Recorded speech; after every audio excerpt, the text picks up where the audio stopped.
Olá pessoal, tudo bem? Vamos dar seguimento ao nosso curso de Direito da Concorrência e continuar a nossa análise do controle de concentrações no CAD. Na última aula, nós falamos um pouco do conceito de concentração, da tipologia da concentração econômica. Nós também comentamos um pouquinho quais são as vantagens e desvantagens das operações concentrativas no mercado. Nesta aula, nós vamos falar de mercado relevante, nós vamos falar um pouquinho sobre as grandes modificações da Lei de Defesa da Concorrência para o sistema de controle de concentrações e vamos fechar a aula falando de notificação e hipóteses excepcionais de controle posterior, tá bom? Vamos começar então pela definição do conceito de mercado relevante. Sempre que o CAD age no controle de concentrações ou até mesmo no controle de condutas, é preciso que o CAD delimite qual é o âmbito de competição de um certo produto ou serviço em um determinado período de tempo.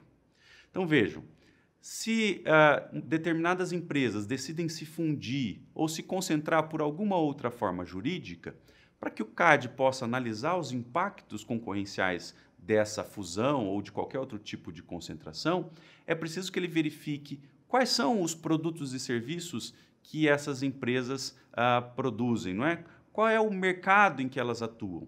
E, além disso, é preciso que ele verifique com quais produtos e serviços aquilo que essas empresas fazem, o que elas produzem, compete. Em que âmbito isso acontece, em que espaço territorial isso acontece e em que período de tempo, tá bom? Então, o mercado relevante é um mercado em que se dá a competição do produto ou do serviço que é gerado pelas empresas que estão envolvidas na concentração. Esse conceito de mercado relevante ele é analisado sob três facetas distintas. Em primeiro lugar, nós falamos de mercado relevante sob a ótica do produto ou do serviço. Nessa ótica, é preciso que o CAD verifique qual é o pacote de produtos ou serviços que estão em competição. Então, vamos imaginar que duas empresas de refrigerante localizadas no sul do Brasil decidam se concentrar por fusão empresarial. Vamos imaginar que essas empresas de refrigerante produzam tubaínas. Sob a ótica do produto ou serviço, o CAD precisa verificar inicialmente com quais outros produtos aquelas tubaínas produzidas pelas empresas em concentração competem. Aquelas tubaínas competem apenas com tubaína? Aquelas tubaínas competem com água? Competem com refrigerantes de cola? Competem com refrigerantes cítricos? Aquelas tubaínas competem com sucos? Competem com bebidas para atletas? Competem com néctar? Enfim, toda vez que nós falamos do mercado relevante sob a ótica do produto, nós estamos querendo saber, com isso, qual é o pacote de produtos ou serviços que estão em competição.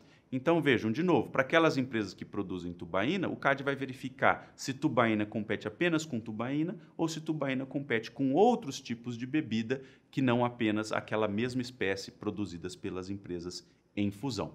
Porque, vejam, se tubaína compete não apenas com tubaína, mas também compete com água, compete com refrigerante, compete com guaraná e assim por diante, então isso significa que o número de competidores naquele mercado em que há a fusão é maior, tá certo? Porém, se tubaína competir apenas com tubaína, isso significa, não é, que o número de competidores naquele mercado em que se desenrola a concentração é menor. Uma segunda ótica do mercado relevante é a geográfica. Sob essa ótica, o CAD busca examinar em qual espaço territorial se dá a competição. Vamos voltar ao nosso exemplo. Eu disse que as empresas que estavam se concentrando, no nosso exemplo, são empresas de tubaína que se localizam no sul do Brasil. Sob a ótica geográfica, nós precisamos saber se aqueles refrigerantes, ou melhor, se aquelas tubaínas produzidas no sul competem com outras bebidas produzidas no Nordeste, no Sudeste, no Centro-Oeste, no Norte. E mais, nós precisamos saber se aquelas tubaínas produzidas no sul, do nosso exemplo, competem, por exemplo, com refrigerantes produzidos na Argentina, no Uruguai, nos Estados Unidos, na Europa e assim por diante. Então, sob a ótica geográfica, o CAD pode definir o mercado relevante como um mercado relevante local, como um mercado relevante microrregional, estadual, nacional, transnacional ou macro-regional e também em escala maior, o CAD pode até mesmo concluir que o mercado relevante, sob a ótica geográfica, é global. Não é? O mercado relevante será global sempre que aquele produto em análise competir com produtos gerados, não é? Colocados no mercado em qualquer país do globo. Tá bom? Então, o mercado relevante, sob a ótica geográfica, busca delimitar o espaço territorial em que se dá a competição. E, por último lugar, não é? Existe uma terceira faceta que deve ser lembrada, e eu digo isso porque muitas vezes ela não é apontada nos livros de direito da concorrência.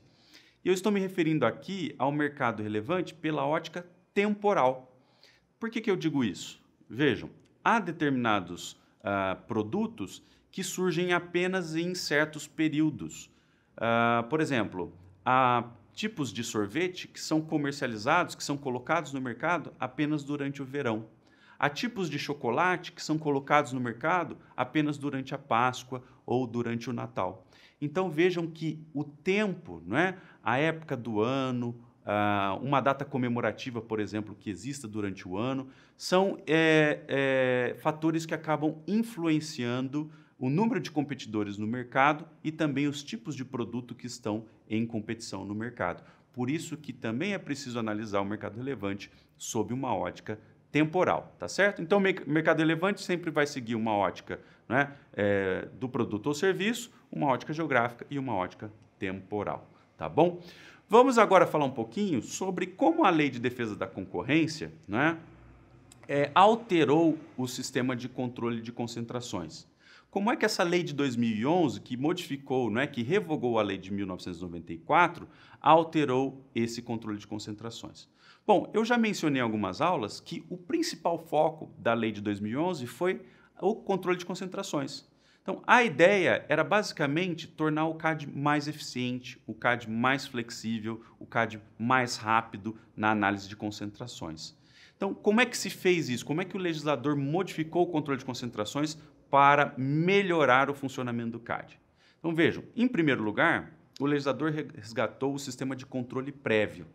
Isso significa que hoje, todas as concentrações que tiverem que ser notificadas ao CAD não poderão ser implementadas até que o CAD expeça a autorização administrativa aprovando aquela concentração econômica. No sistema anterior, na lei de 1994, era possível controle prévio ou controle posterior. Então, na verdade, os agentes econômicos envolvidos na concentração escolhiam se notificariam a concentração antes de implementá-la ou se notificariam dentro de um prazo legal após a sua implementação. Hoje isso não existe mais. A regra geral é o controle prévio. Então, nenhuma concentração que tem que ser notificada será implementada até que o CAD se manifeste. Existem apenas algumas exceções, tá certo? Muito pontuais, eu vou comentar daqui a pouco sobre elas. Outra coisa importante, a nova Lei de Defesa da Concorrência alterou competências, alterou prazos, alterou processos administrativos e, mais importante, criou um sistema de aprovação de concentrações em 2 instâncias. O que significa isso? Com a Lei de 2011, a aprovação da concentração pode ocorrer no âmbito do Tribunal Administrativo, TAD, ou poderá ocorrer no âmbito da Superintendência Geral.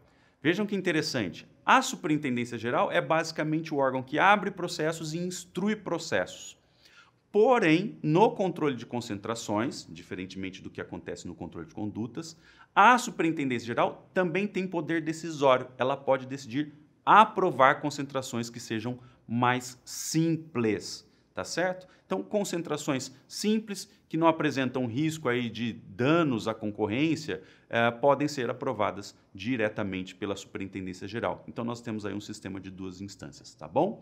Claro que contra essa decisão da SG, existe possibilidade de se recorrer, enfim, existem várias possibilidades de questionar a decisão e nós vamos ver isso na aula de processo administrativo autorizativo, tá certo? Bom, gente, vamos falar um pouquinho aqui sobre a notificação. Como é que acontece a notificação ou em que situações ela deve ser feita? A notificação, na verdade, é uma petição pela qual os agentes econômicos envolvidos numa operação concentrativa informam o CAD que aquela operação pretende ser realizada e pedem ao CAD a autorização para realizar aquela concentração. Quando é que as empresas terão que notificar o CAD da existência de uma concentração, do interesse em realizar uma concentração? Vejam, nós precisamos analisar aí 3 critérios. Em primeiro lugar, é importante que aquela operação realizada pelas empresas se enquadre no conceito de concentração definido no artigo 90 da Lei de Defesa da Concorrência. Eu já mencionei para vocês que o artigo 90 é uma grande inovação da Lei de 2011 em relação às leis anteriores. O artigo 90 traz uma lista de instrumentos jurídicos que viabilizam concentrações econômicas. Então, a primeira coisa que nós precisamos saber é se aquela operação de mercado se enquadra no artigo 90, ou seja, se enquadra na definição jurídica de concentração. Em segundo lugar, nós precisamos analisar um critério de faturamento. Eu preciso verificar se um grupo econômico envolvido naquela concentração tem um faturamento bruto anual ou um volume de negócios superior a 750 milhões de reais. Então, vamos imaginar que nós temos uma concentração de 5 empresas. Uma delas, pelo menos, tem que ter um faturamento bruto anual, volume de negócio superior a 750 milhões. Uma segunda empresa envolvida na concentração, daquelas várias que estão no nosso exemplo, precisa ter, além disso, um faturamento bruto anual superior a 75 milhões de reais. Então, vejam, uma concentração só terá que ser notificada se, além de se enquadrar naquela definição do artigo 90, uma empresa tiver faturamento superior a 750 milhões e uma segunda empresa envolvida tiver faturamento superior a 75 milhões. Vejam, tomem cuidado com uma coisa aí. Se analisarem o artigo 88 da lei, todos perceberão que esses valores que eu estou mencionando aqui não estão lá na lei. Por que isso? Porque a lei claramente deu a possibilidade de a administração pública modificar os valores mínimos, não é, que levam à obrigatoriedade da notificação. Tá certo? Então, se vocês olharem a Lei de Defesa da Concorrência, os valores que estão ali são bem menores do que esses que eu estou mencionando agora, tá bom? Onde é que estão esses valores que eu estou mencionando agora? Bom, eles constam de uma portaria interministerial, que é a Portaria 994 de 2012, tá certo? Então, são esses os 3 requisitos para que a notificação se torne obrigatória, ou seja, para que as empresas envolvidas na concentração levem a concentração à análise do CAD e peçam uma autorização. Se esses requisitos não forem cumpridos, as empresas podem implementar a concentração normalmente, sem a necessidade de autorização do Estado. Eu gostaria de comentar aqui também, só para nós fecharmos a aula, que existem algumas exceções ao sistema de controle prévio. A regra geral da Lei de 2011 é o controle prévio. Nenhuma concentração que tem que ser notificada será implementada até que o CAD se manifeste. Porém, há situações de controle posterior, e elas são 3 situações excepcionais de controle posterior. A primeira situação de controle posterior se verifica na hipótese de um conselheiro do Tribunal Administrativo que analisa a concentração econômica decidir aprová-la liminarmente. Então, a concentração sobe para a análise do tribunal, o conselheiro, que é o relator, que tem que analisar aquela concentração, decide aprovar liminarmente antes de o processo se encerrar. Bom, isso significa que a autorização foi aprovada antes do processo se encerrar. Então, o CAD, na verdade, ainda vai se manifestar. A autorização liminar não é a autorização definitiva. Ela é praticada, mas o processo continua e, ao final, o Tribunal Administrativo tem que dar a sua decisão, né, definitiva sobre aquela concentração. Então, vejam, aí nós temos uma hipótese excepcional de controle posterior. Por quê? Porque pela decisão liminar, a concentração já foi implementada, não é? E a decisão final do CAD será uma decisão posterior à implementação da concentração. Tá bom? Então, vejam que há implicitamente aí um sistema de controle posterior excepcional. Qual é a segunda situação de controle posterior excepcional? Notem aí no slide, coloquei no slide para vocês o artigo 88, parágrafo 7º, que diz o seguinte: é facultado ao CAD, no prazo de 1 ano a contar da respectiva data da consumação, requerer a submissão de atos de concentração que não se enquadrem no disposto neste artigo. Vejam, o artigo 88, parágrafo 7º, dá um grande poder ao CAD de obrigar que agentes econômicos que tenham realizado concentrações que não se enquadram naqueles requisitos que eu mencionei agora há pouco, sejam obrigados a apresentar a concentração para análise do Estado, para análise do CAD. Então vejam, o CAD discricionariamente exige que uma concentração já implementada sofra controle. Nesse caso também temos controle posterior, portanto. E a terceira situação, para nós fecharmos a aula, né, de controle posterior excepcional, ocorre nas hipóteses de gun jumping. Gun jumping é uma expressão de direito norte-americano que foi absorvida aqui no Brasil e que significa basicamente queimar a largada, não é? O gun jumping ele vai ocorrer em duas situações gerais. A primeira situação de gun jumping é aquela em que a operação é implementada porque os agentes econômicos envolvidos deixam de notificar o CAD. Então, eles nem notificam e já implementam a concentração, mas aquela concentração deveria ter sido notificada. Então, na verdade, aí existe uma queimada de largada. O gun jumping, portanto, é a implementação da concentração sem autorização do CAD. Há uma outra situação possível. Os agentes econômicos notificam a operação, o CAD abre o processo administrativo autorizativo, mas antes que o CAD conclua o processo administrativo autorizativo, as empresas implementam indevidamente a operação concentrativa. Tá certo? Passam a trocar informações, já misturam seus funcionários e já misturam suas linhas de produção e assim por diante. Então aí nós também temos gun jumping. Para encerrar, vejam aí que a Lei de Defesa da Concorrência prevê algumas consequências para esse desrespeito ao controle de concentrações, não é? O artigo 88, parágrafo 3º diz o seguinte: os atos que se subsumirem ao disposto no caput deste artigo não podem ser consumados antes de apreciados. Então, esse dispositivo claramente prescreve que o gun jumping é uma prática ilícita. Se um ato tem que ser autorizado para ser implementado, a implementação sem autorização configura um ilícito e sujeita aí as partes envolvidas, não é, a uma multa de no mínimo R$60 mil e no máximo R$60 milhões, sem prejuízo ainda de se determinar a nulidade de todos os atos jurídicos que viabilizaram a concentração. Tá certo? Então, com isso terminamos essa aula e na próxima vamos continuar falando de processo autorizativo. Até lá!